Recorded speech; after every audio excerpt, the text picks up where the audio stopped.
Welcome, Bernard. Happy to see you. Please welcome. Bonjour mon roi, c'est un honneur de vous avoir ici. Pour commencer, j'aimerais savoir si vous pouvez nous parler sur toute votre carrière d'une scène qui a été particulièrement heureuse à tourner et peut-être une scène plus difficile. I think the one that fits the bill is the ride of the Rohirrim towards the end of the Lord of the Rings series of 3. That was quite tough to do, but very exciting, and some of it was partly my idea of what was inside the scene, like the ride down with the touching the spears with the sword was an idea that came from me, and I'm very proud of that. À toi, Camille. That's it.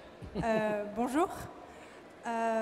Moi, je vais poser une question un petit peu plus axée, peut-être, parce qu'en tant que cosplayeuse, je vais parler plutôt du coup des costumes du film. Je me demandais s'il y avait quelque chose dans l'armure de Theoden qui vous avait aidé à vous plonger dans le personnage, quelque chose qui vous avait particulièrement inspiré dans les costumes de ce personnage-là. It all came together automatically because the character was the costume and the costume was the character. But the people in Weta, when they made the armor, they wrote my name, or the name of King Theoden, King of Rohan, on the inside of the neck of the costume. In here, around that area, so that when I put it on over my head, I would read it and find inspiration from seeing my name. However, during one of the press conferences, one of the people from Weta had mentioned this to a journalist. The journalist was saying, "Tell us the story about the inspiration from your name inside the armor." And I said, "What do you mean?" And they said, "Well, your name was inside the armor." And I said, "I don't know what you're talking about." And the reason for that was, when I put my armor on, I put it on from the side. That my arm went through between the gap between the front part of the armor and the back part of the armor, and then we folded it over and strapped it up down that side. I never saw the inside of my armor at all. Vous aviez déjà participé à une production, je dirais, sans précédent avec Titanic. Si mes informations sont correctes, tous les Seigneurs des Anneaux ont été filmés ensemble en même temps avant la post-production.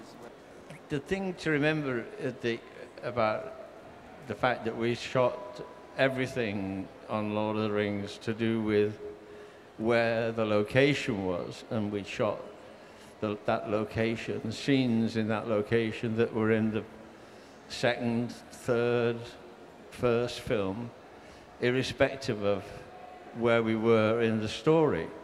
We just, like in movies, you never do it in sequence.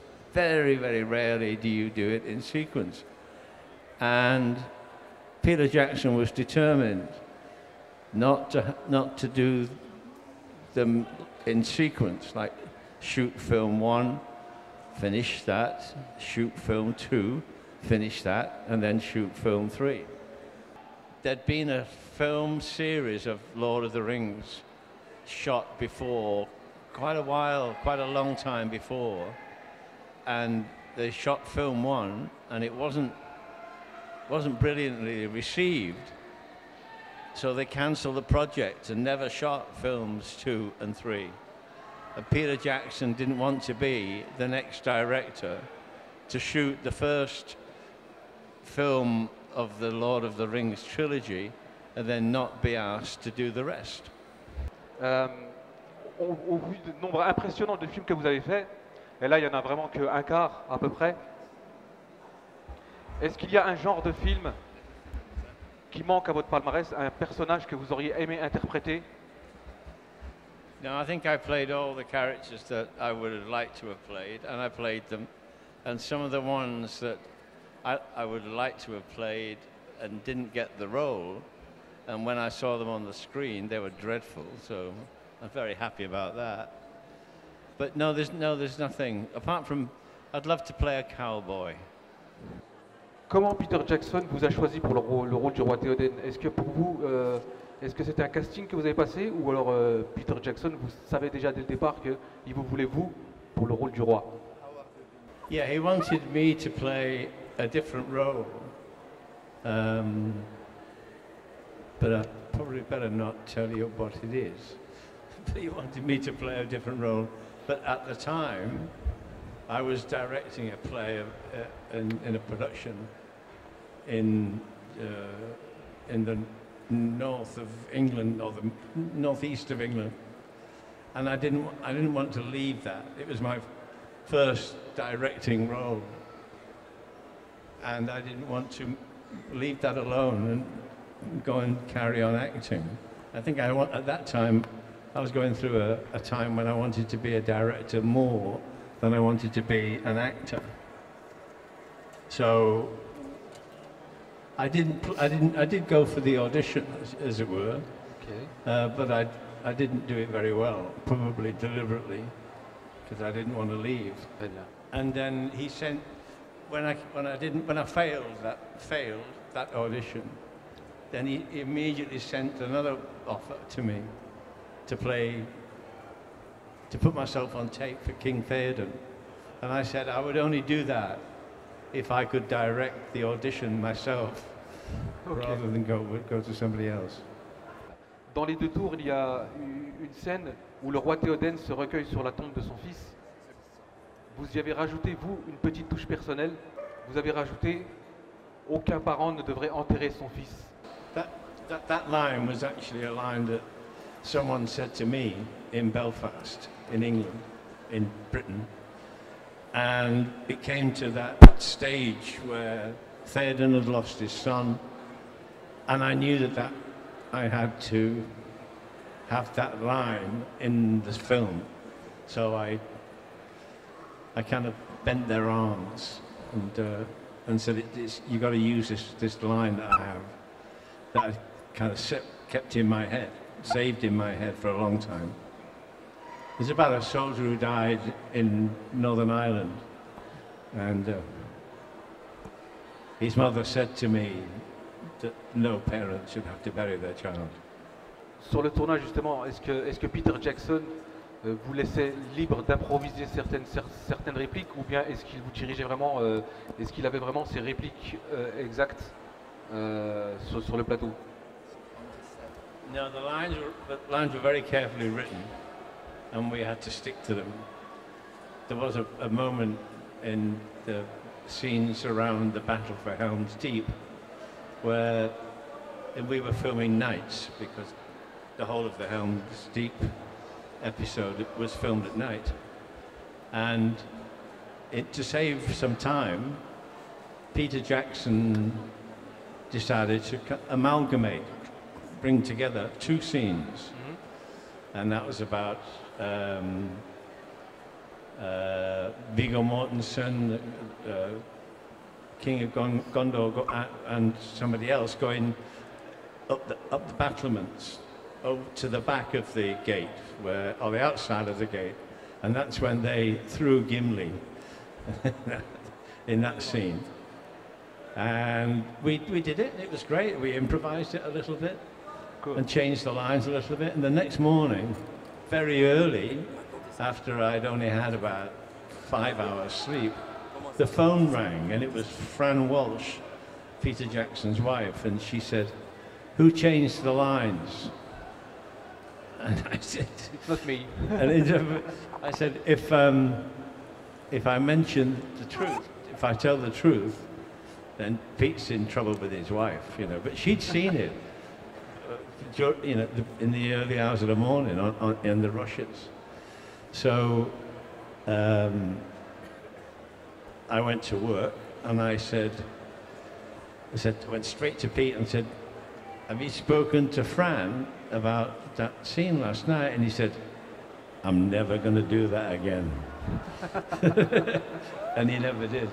She was terrified, but she was wonderful. She said, if you change the lines and we don't know, and it doesn't get documented, then it will be chaotic. On va passer aux questions du public. Est-ce que vous avez des questions? J'imagine qu'il y en a plein. Alors moi, comme question, je voudrais savoir, entre le film Titanic et le Seigneur des Anneaux, quel tournage avez-vous préféré? Oh, I like them both. Because they both had the same kind of features I've just described. But we were all very close together. We all learned to ride, and we all learned to wear wigs, and we all learned to look out for each other, and that was the same on Titanic in a way. Except there was no horses on Titanic, obviously. Donc bonjour, merci d'être là. Je voulais savoir, j'ai lu également que le Seigneur des Anneaux avait été tourné, enfin que les 3 films avaient été tournés en même temps. Je voulais savoir si pour vous c'était pas difficile de passer des 2 tours au retour du roi, enfin de mixer un peu les scènes de tournage. You're absolutely right. It was all shot at the same time, or in sequence. There was no separation.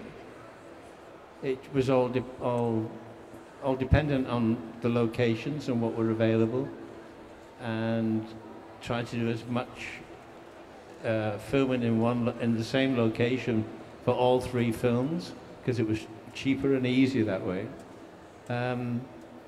It wasn't difficult, I don't think, for any of us, because it was the same character throughout. My character changed an awful lot, but it was still the same person that I was intent on playing.